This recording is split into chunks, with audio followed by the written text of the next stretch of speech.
mga kanokis, ako nga pala ang papalit ngayon kay Remil Vlog dahil sa sobrang niyang busy sa trabaho at kung saan-saan na lang siya napupunta.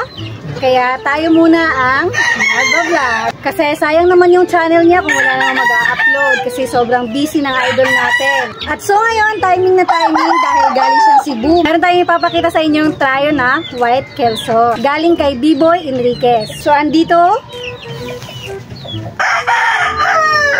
So ayan, unahin na natin yung isa. Ayan, so ito pala oh. Kasing ganda ko. Charot!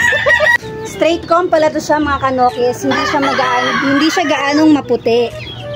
Yan. Bale, ito yung unang pulit. 6 months old pala to siya. March 15 born. So, lagay muna natin siya sa 3x3 mga kanokis. So, ito naman yung pangalawa mga kanokis. Ipapasilip natin yung ulit.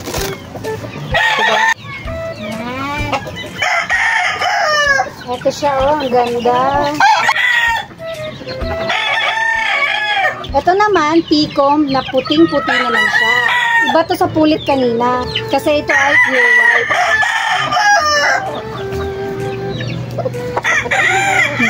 So mga kanokis, itong manok na to, mga ito ay kakarating lang. Meron akong ipapatak, pero hindi ko na lang ipapakita kasi baka magalit si Whitey. Ang ipapatak ko ay Reload Max. Ang patanggal ng stress kasi galing sila sa biyahe.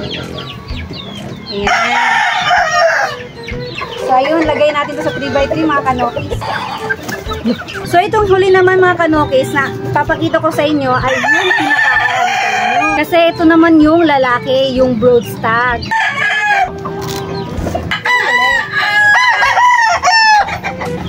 Ayan. Ito na mga kanokis, oh, talagang foging-fogi. Kagaya ni Remil Vlog. Ayan. Ito namang broad stag na to mga kanokis ay pure white, puting-puti. Sana naging kaputi ko na lang din.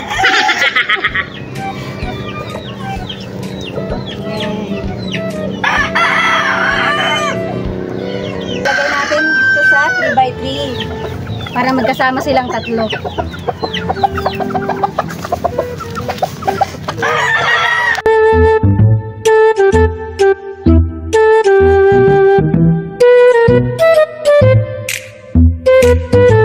So ayun mga kanokis, magpapakain tayo ngayon ng kanyang mga sisiw dito.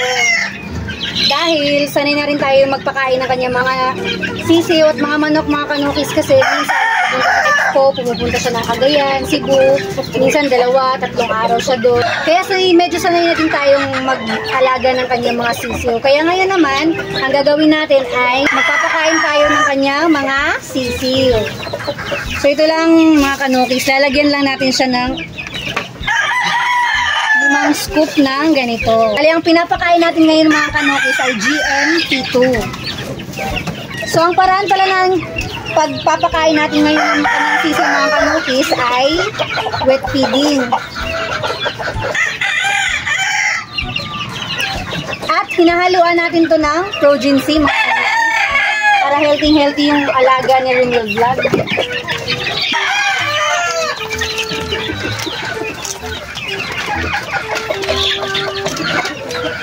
Ayan, ito pala Progency mga kanokis, ito.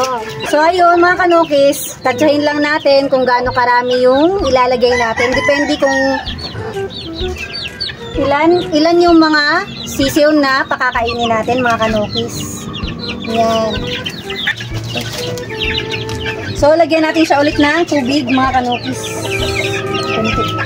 Halu-haluin lang natin siya mga kanokis para yung vitamina na nilagay natin, mag-absorb siya sa lahat para makakain naman lahat ng sisiw. So ayan, ready na. Bigay na natin mga kanokis. Diba? Gutom na sila mga kanokis. Ayan. Ganito sila kaganadong kumain mga kanokis. Oh, kitang-kita nyo naman. Ito pala ay 1 month and a half. 6 na lalaki, 2 babae. Ayan. Ang gaganda mga kanokis. At ang tatakaw. Kasing takaw ko, kaya ako tumataba.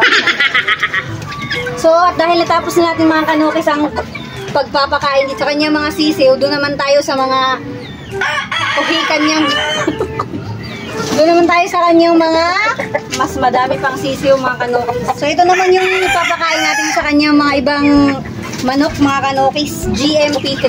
Ayan. 1 scoop lang per chicken. Chara. So, ito pala yung una nating papakain mga kanukis ito.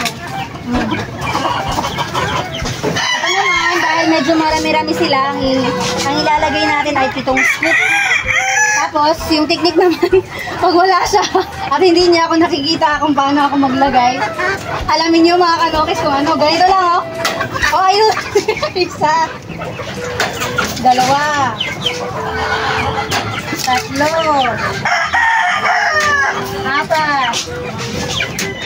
5. Ayan.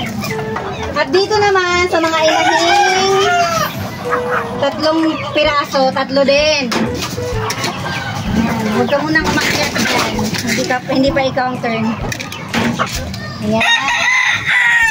So, ito naman, mga kanokis. Kain ka na.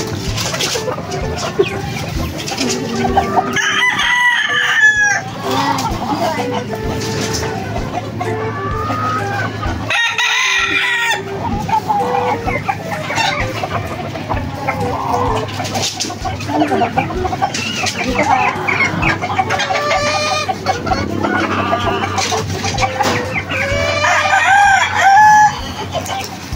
Ayan, dito tayo mga kanokis. Diba, ang dami ng manok.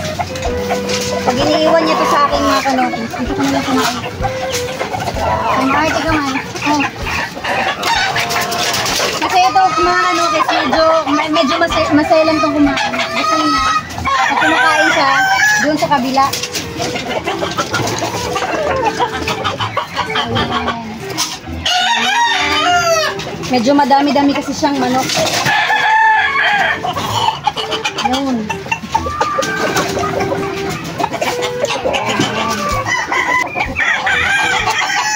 So, di ba mga kanokis, ang dami niyang manok. Tapos-tapos na tayo. Excited din sila kasi gutom na mga kanokis. Anong oras na? Ay, meron pa, di ba? Sobrang dami. Ilan yan mga kanokis? Makikita nyo ba?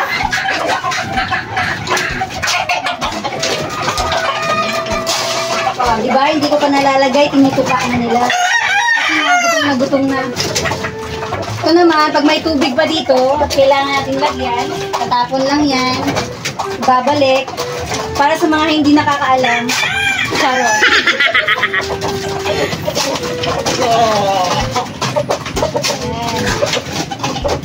Ayun lang kayo nakain dyan.